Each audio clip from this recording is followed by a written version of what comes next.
आपण पाहतो की सगळ्या शाळा ज्या आहेत, शिक्षण संस्था आहेत, या शिक्षण संस्थेच्या आवारात महत्वाचं म्हणजे जी शिक्षणाचं जननी जिला म्हटलं जातं त्या सावित्रीबाई फुलेंना आपण शिक्षणाची जननी म्हणतो.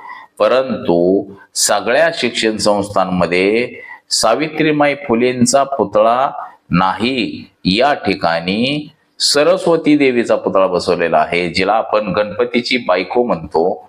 या गणपतीच्या पत्नीचा म्हणजे सरस्वतीचा पुतळा किंवा फोटो प्रत्येक शिक्षण संस्थेमध्ये का बसवलेले आहेत, तर या ठिकाणी म्हणजे महिलांसाठी शिक्षण संस्था सावित्रीबाई फुलेंनी सुरू केली. तसंच शिक्षणाची आपण जननी म्हणतो सावित्रीबाई फुले यांना.